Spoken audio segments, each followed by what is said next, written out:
So the Pinitar Cup is complete with Canada taking home its first ever Pinitar Cup. Is that how we say it? Trophy. So let's kind of talk about this in terms of what our overall thoughts are, the roster decisions, the roster movements, what looks interesting to us. I don't know what we're going to call this, but let's talk about the week that was. No, it's not going to work. Let's just put it in the through ball. Through ball, game reactions. It's a bit of an everything thing, guys, so sit back and enjoy this. We do Canadian and African content, so make sure you give us that subscribe, uh, like this video, leave a comment on which player stood out. I think that's the question I have for you. Who were your winners at the Pinitar Cup, other than, Canada winning it? We did a, we already did a game reaction to the 1-1 draw with China. So, guys, hop into that. I think there'll be a link to that in the video. So, go to that if you want to see what we thought about that game. The Mexico games, as well as the Chinese Taipei game. Those two are interesting to talk about because you kind of now have to look at what did Sid. There are so many names. What did Casey Stoney do in those games that piques my interest? Let's start off, of course, with the Mexico game. Oh, we already do have a Mexico, um, which we already have a description for. So if you guys go check that out as well. So let's talk about Chinese Taipei that happened today. Canada won that game by the score of 7-0. Goals from Marie-Yasmin Alidou, a hat trick. Jordan Heidema with a brace. Megan Reid with her first goal for Canada. And then Clarissa Larissy finishing off 7 goals. Now, apparently the U20s later on the day said, we will not be outdone by our seniors.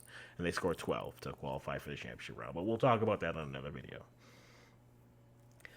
Let's take a look and talk about this game. So Canada in another 4-4-2, this was an interesting 4-4-2 to me, because on paper you look at it, I would say if they wanted to make this a 4-3-3, they could have. You had Lysiane Prou, you had Jade Riviere, Shalina Zadorsky, Megan Reid, Ashley Lawrence. Ashley Lawrence on the right hand side here with Olivia Smith. And then you had Ali Du with Jade Riviere on the left. Emma Reagan in the middle, Jessie Fleming as well. And then you had Jordan Heidema and Nichelle Prince up top. You could have easily positioned this as a 4-3-3 and simply moved. You could have just simply moved Olivia Smith up to the front three and it had Ali Du kind of sitting on top of Fleming and then Reagan. This was a game where they were not going to really defend too much. And Canada was on the front foot from the get-go. Solid passing creates the first goal that Marie-Yasmin Alidou scores. And the kind of game is fun in that way. We had some substitutions that went on all in the second half. Ella Otti and Carly Wickenheiser come in for Marie-Yasmin Alidou and Megan Reid at halftime. And then you had Samantha Chang come on for Emma Regan.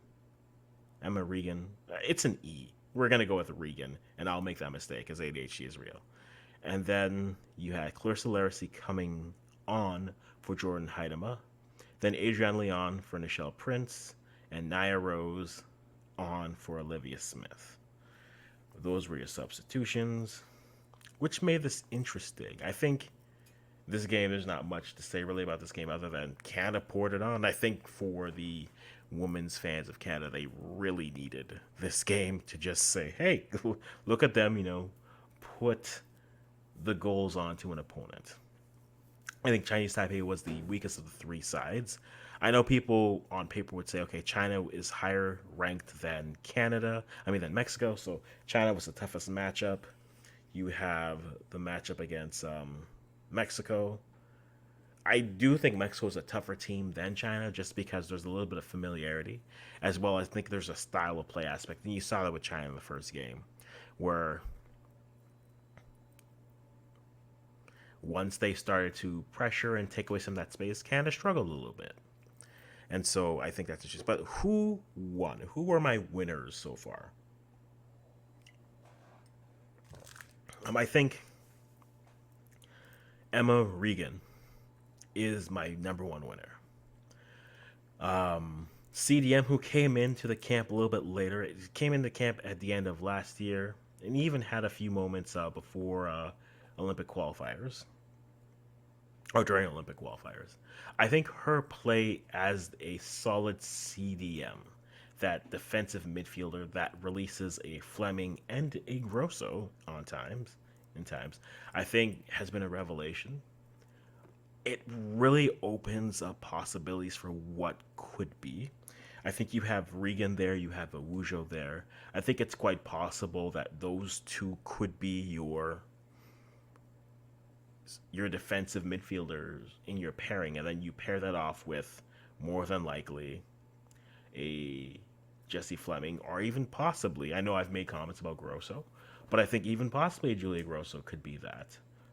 So I think Emma Regan is my first winner of this camp. I think she solidified her spot not only in the top 26, shall we say. I think she's made a good shout to be competing for a starting 11 position with the Simi Wujo when she's healthy. And I think she's done a great, fabulous job of that. So I think she's my first winner.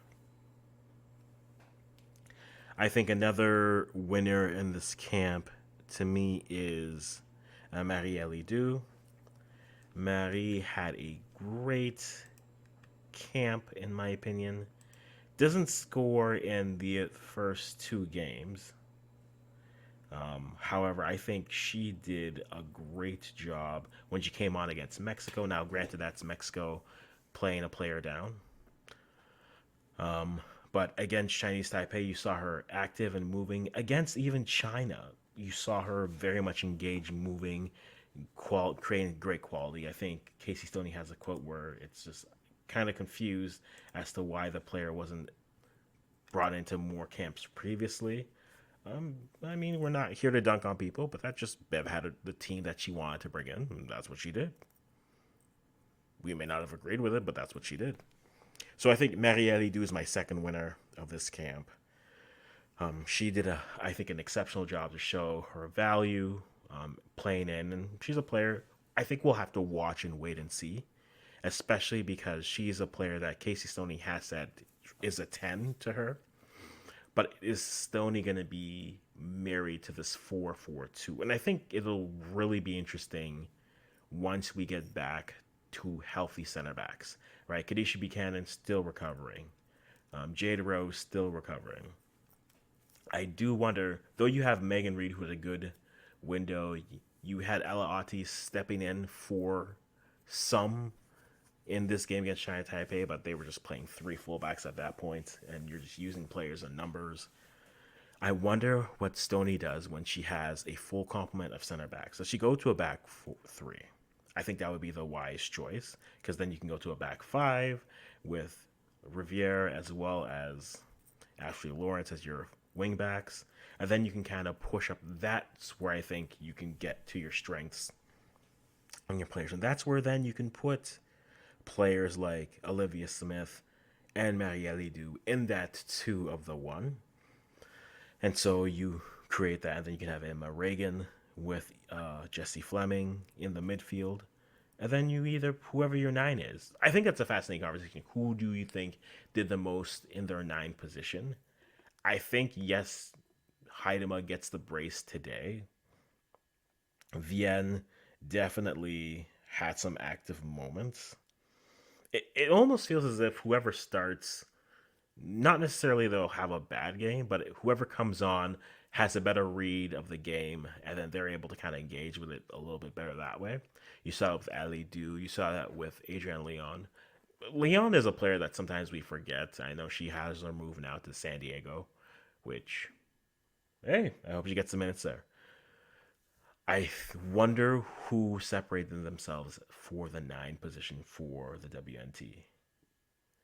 I would like to say Heidema did a good job. I don't think Vienne separated herself well, and Leon, I think, had good movement. It'll come down to how much Casey Stoney values that pressing aspect and the pressure that they can create. So we'll keep an eye on that and we'll take a look.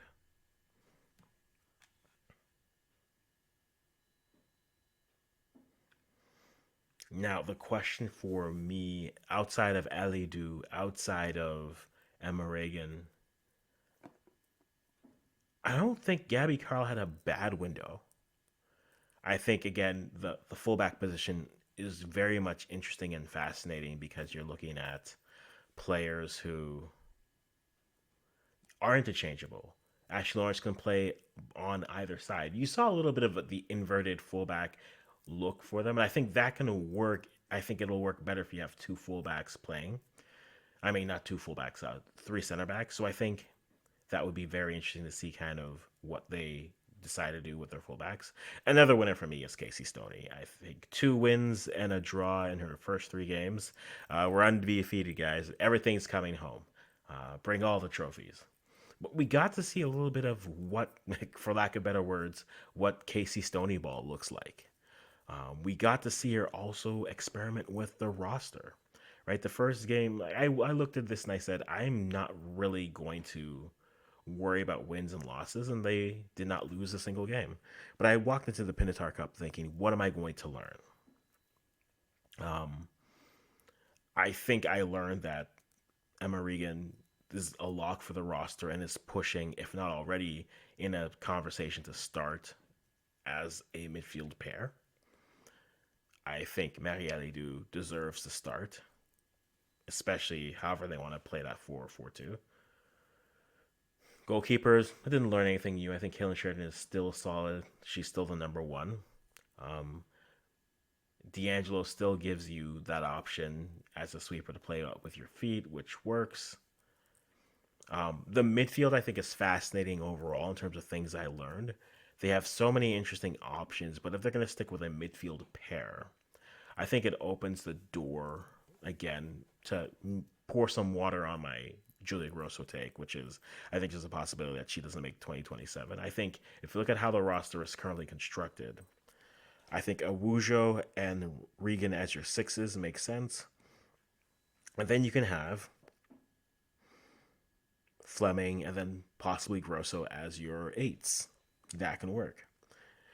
How they figure out the outside attacking midfield position is going to be fascinating to me. We saw Smith. We saw Alidu. We saw Sonus out there. So I wonder how they want to attack that. Up top, again, we saw Haidema. We saw Alidu for stretches. We saw Smith for stretches. We also saw Larissi up there. Nairo's got a few cameos here and there. But I think a lot of this comes down to where does Casey Stoney want to play an Olivia Smith? If she looks at her more as a 9 and a forward, I think the winger depth becomes very interesting because where do you put players? Do you put, say, an Adrienne Leon up top or do you put her out wide? Same thing with an Nichelle Prince. I think those two are interesting. It's an interesting pairing that way. Where you put Olivia Smith will dictate a lot of that. Or you look at the 9 depth, right? Evelyn Vian didn't have a bad window, but again, she didn't separate herself, I think, too much. Nichelle Prince, another player who didn't necessarily separate herself, had a few interesting moments, but again, didn't separate herself. Haidema gets the goals, but you're playing against teams that are very much going to sit back and defend. I'm curious. I think the best adversity we saw with them was when they played Mexico, and we got to see them. Yes, we can look at the ref and how they held the game. We could talk about fouls that weren't called, but Canada, when they up the competition, teams will want to test them like Mexico tested them, and I think how they respond to that is going to be key in how they move forward. Not only in terms of keeping their composure, but also finding solutions to pressure, right? Turning, finding the pass, attacking, making them commit to you, then making that football move. Little things like that I think will help grow them Because once you start to play, because I think that's the one disadvantage when you're in CONCACAF. You either have, there's not enough middle class, I'll use middle class as the descriptor. There aren't enough middle class teams currently. Now, maybe when we look at the likes of a Haiti who are improving, we look at the likes of a Jamaica who have the talent on paper to be compelling. Maybe those two things. And then you have the likes of Costa Rica who are improving. I think maybe that becomes the conversation where you say, okay, who's next? Who can't be? Mexico, I think, is there. Mexico is very interesting, but there are not enough teams. It's either you're playing the U.S., who are, you would argue, are the superior side to you, or you're playing sides that are just going to sit back in a low block and defend with passion. Mexico is a side that I think offers a little bit something different, and you have to respect it in terms of the pressure, in terms of how organized they are, the passing style. I think that becomes interesting and fascinating for how they want to address and how they want to grow the team and the roster. Vanessa Gilles, solid window as well. Not so much worried about her. I mean, if I had any complaints, I would have said maybe I would have loved to see the kids a little bit more. I don't know if you needed an Adrian Leon cameo at the end of the Chinese Taipei game. Maybe have another run with Evelyn Vienne going up. I don't know if I'll say maybe a player, not to say a player who played poorly, but a player who I think maybe didn't do as much with their opportunities. I'd say would be Nichelle. Nichelle, I think, was active enough, but the pairing with her and Vienne is almost two similar peas in a pod trying to slot through a specific opening, which they can't fit through because you need a little bit of diversity with your nines. And then against Mexico, it was Leon and Haidema, and you didn't see too much Evelyn Vienne.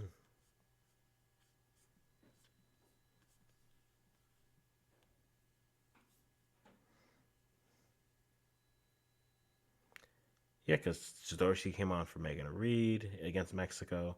Vienne came on. Yeah, Van Vienne came on in the 61st minute for Canada against Mexico. It's 1-0 there. She comes on with Nichelle Prince and Emma Regan. I don't know if that's the question. What's the ideal nine pairing? Is it? I think for me, it's a combination of Haidema with another one. Vienne could work to a degree. I don't know if I want to try it again, but Haidema and Smith, Haidema and Alidu. I think that's your best combo for nines. And then you can kind of fill in the rest of the roster around when it comes to, I think, your outside midfielder attacks. If you want to look at it as a 4-4-2 or a 4-2-4.